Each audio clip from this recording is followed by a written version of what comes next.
next President of the United States, Rick Santorum.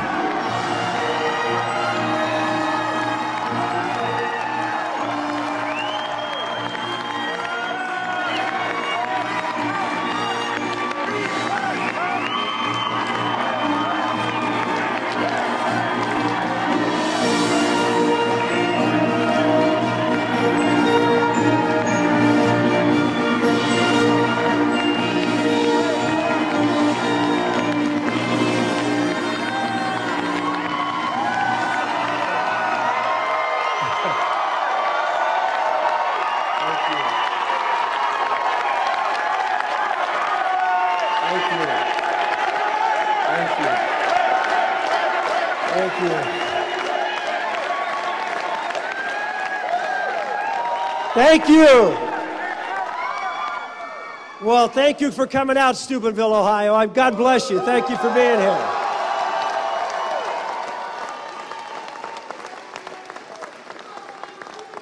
For the folks listening at home, we're in Steubenville, Ohio.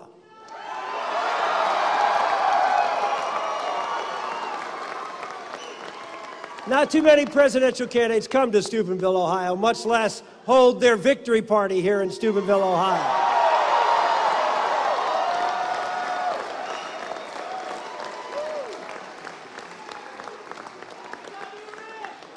We're in a high school gymnasium. I just came from our war room, which doubles as the weight room for the high school. Was pumping a little iron to get myself psyched for coming out here. And we just prepared our talk where many talks were prepared for this gym floor in the coach's room. This is our roots. Here behind me is, well, a part of our family, because this is where we're from. We're from down here in the areas of southeastern Ohio, West Virginia, and southwestern Pennsylvania, where the folks who worked hard and built this country lived and worked for many, many decades.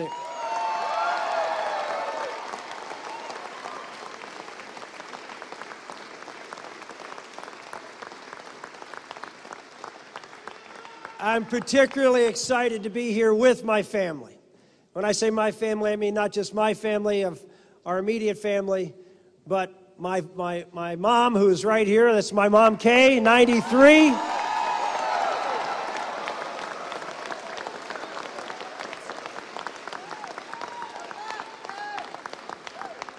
And Karen's mother and father, Ken and Betty Lee, right over there, Garver. Thank you.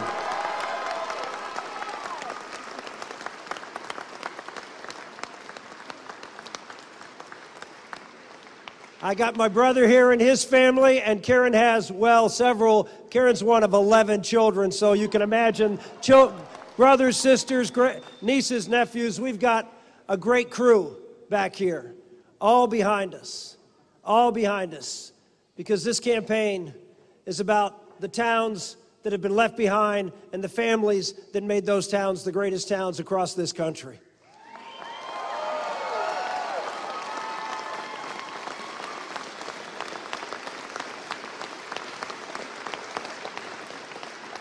This was a big night tonight. Lots of states. We're going to win a few. We're going to lose a few. But as it looks right now, we're going to get at least a couple of gold medals and a whole passel full of silver medals.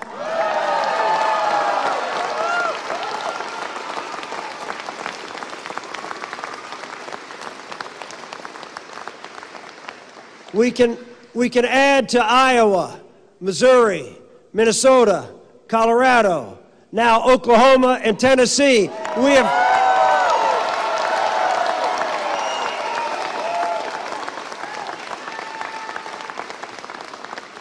have won in the West, the Midwest, and the South, and we're ready to win across this country.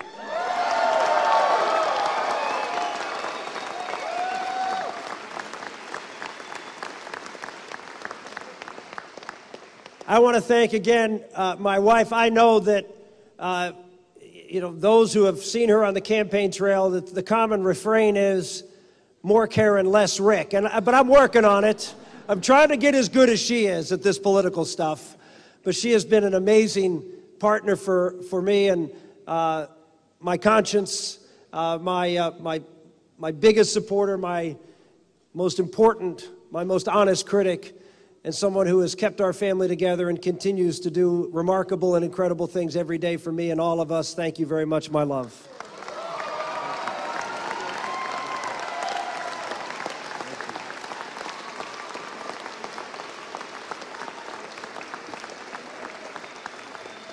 We have almost all the kids here. We have John, Sarah Maria, where are you? Patrick, Elizabeth, Peter, and Daniel, and they're all wearing buttons for our little Bella. So we got everybody here.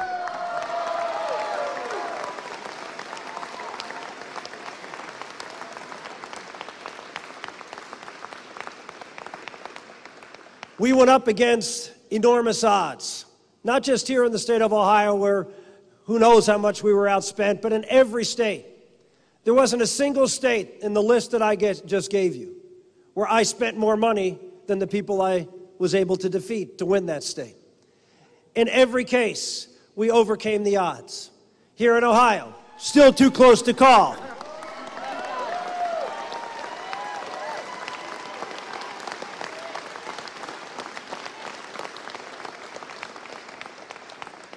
But just like the folks here in Steubenville and throughout the Ohio Valley and all the valleys of this country that are the heart and soul of this country, they worked hard and they overcame odds. And that's what we're here to talk about, and that's why we came to Steubenville. That's one of the reasons I'm so proud to have my mom and my father-in-law and mother-in-law up on stage with me. They're part of the greatest generation of America.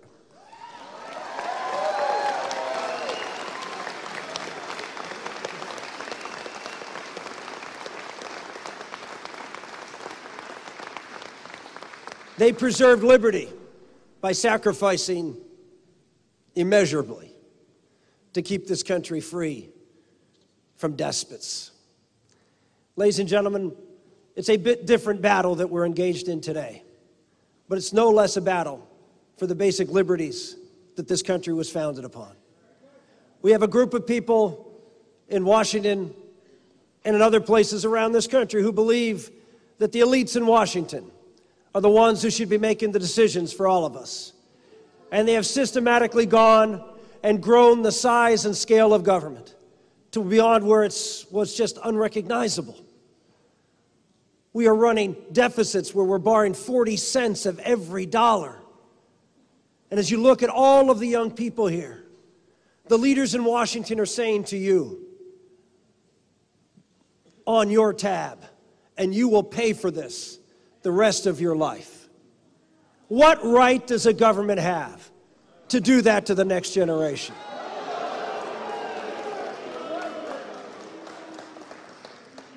We have people who believe that America's best days are behind us. They believe that it's no longer possible for free enterprise, a free economy, and free people to be able to build strong communities and families and be able to provide for themselves and their neighbors. No, we now need an increasingly powerful federal government to do this for us.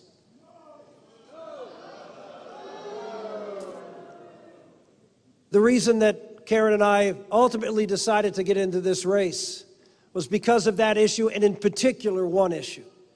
I've said it almost every stump speech I've given. If it wasn't for one particular issue that to me breaks the camel's back with respect to liberty in this country, and that is the issue of Obamacare.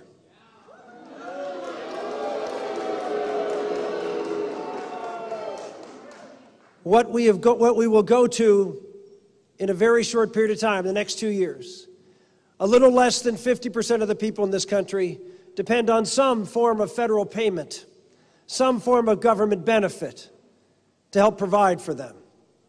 After Obamacare, it will not be less than 50%, it will be 100%. Now, every single American will be looking to the federal government, not to their neighbor, not to their church, not to their business or to their employer or to the community or nonprofit organization in their community will be looking always to those in charge, to those who now say to you that they are the allocator and creator of rights in America. Ladies and gentlemen, this is the beginning of the end of freedom in America. Once the government has control of your life, then they got you. That's why we decided to step out. As you look, I mean, Karen and I have 7 children, ages 20.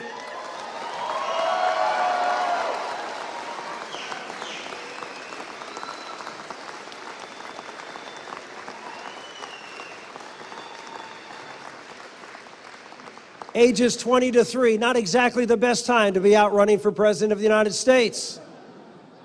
We've given up our jobs. We're living off our savings. Yeah, we're making a little sacrifice for a very, very big goal. And that is replacing this president on November of this year.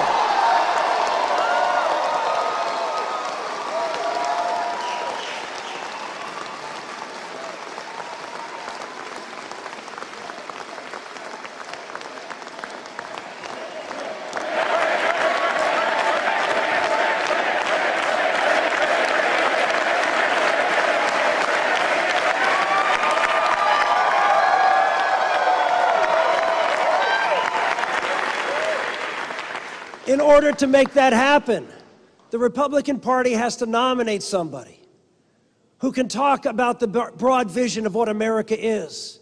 As I talk about in every one of my speeches, I talk about how important it is that we remember who we are. Ronald Reagan, in his farewell address to the American people, worried about whether America would remember what made us great. That we are not a great country because we have a great and powerful government. We are a great country because we believe that rights don't come from the government. But as in our founding document, the Declaration of Independence says, our rights come to us from our Creator.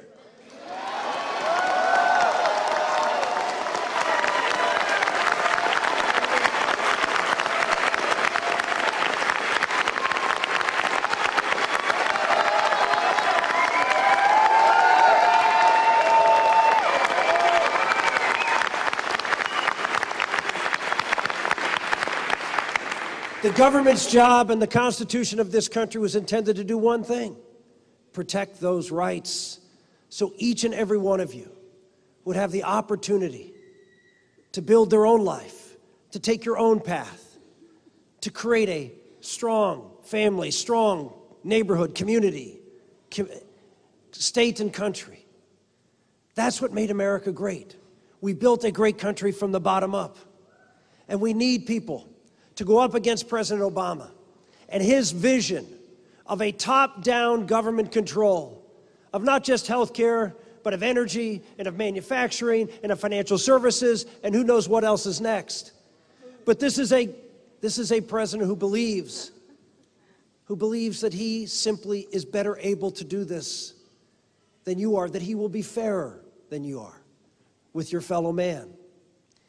Ladies and gentlemen, this is an election about fundamental liberty. And the signature piece of legislation that points this out, where you have economic rights created by the government, and then the government using its heavy hand to force you to buy insurance, to force you to take policies that you don't want, and of course to force you to take coverages that may even violate your faith convictions.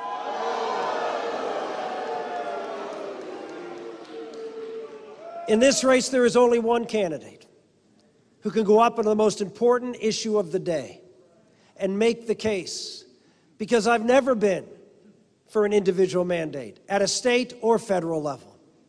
I've never.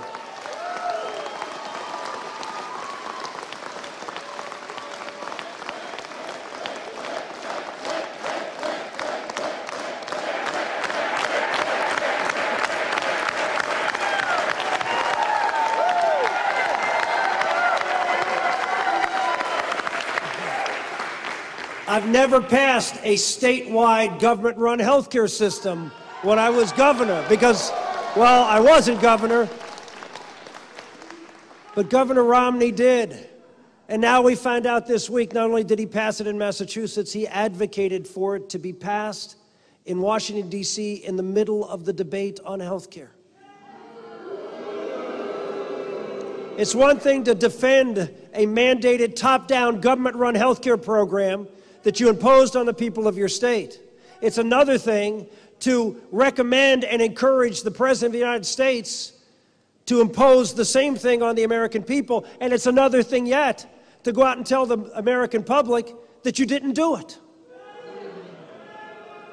We need a person running against President Obama who is right on the issues and truthful with the American public.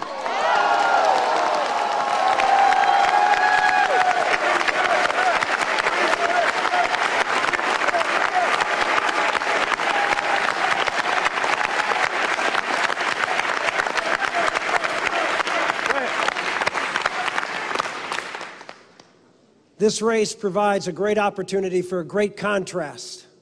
Big things have to happen in this country to bring us back from the brink of insolvency.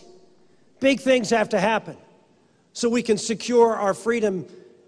And as I talked about this morning in front of AIPAC, that we have a president that stands with our allies and defends this country and does not apologize for America around the world.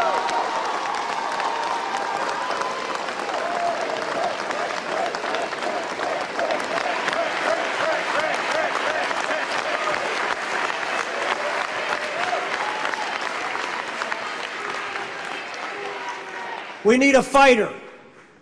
We need a fighter and someone who learned what America was about by growing up in communities just like this, understanding how America and neighborhoods and families work, and believing in them, understanding they're under a lot of stress and strain right now, much of which is put upon them by the government, understanding that that's the greatness of our country. My mom and my mother-in-law and father-in-law represent here on this stage the greatest generation. And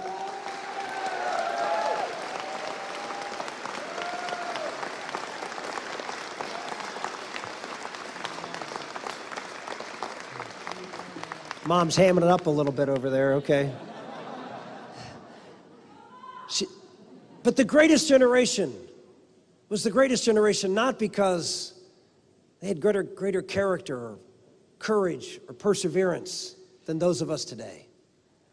The greatest generation was great because when freedom was at stake, they rose to meet the call to defend this country.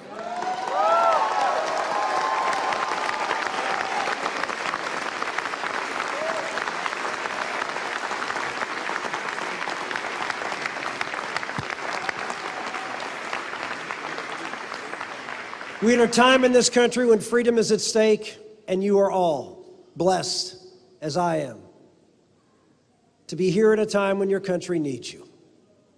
To be here at a time like the original founders of this country who signed that Declaration of Independence. To be here at a time when freedom was at stake and people were willing to go out and do heroic and courageous things to win that victory. I want to thank all of you here in Ohio for overcoming enormous odds to make this a great night for us here in the Buckeye State.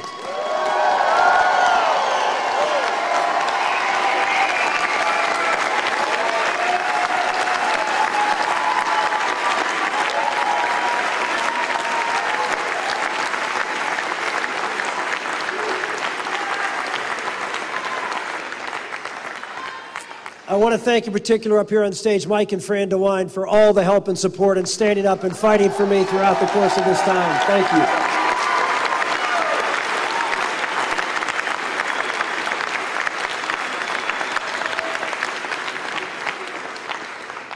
you. Tonight, it's clear. It's clear. We've won races all over this country. against the odds, when they thought, oh, okay, he's finally finished, we keep coming back.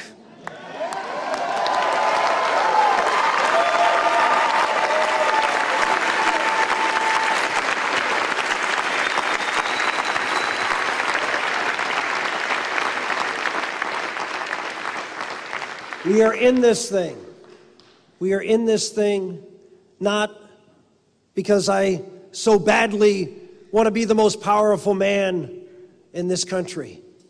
It's because I want so badly to return the power to you in this country.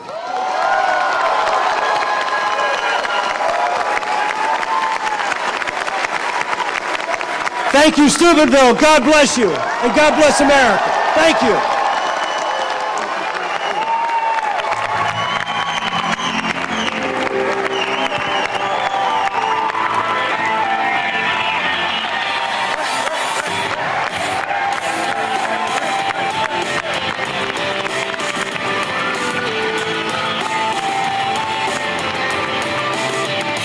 It's our time to take a stand. Remember who we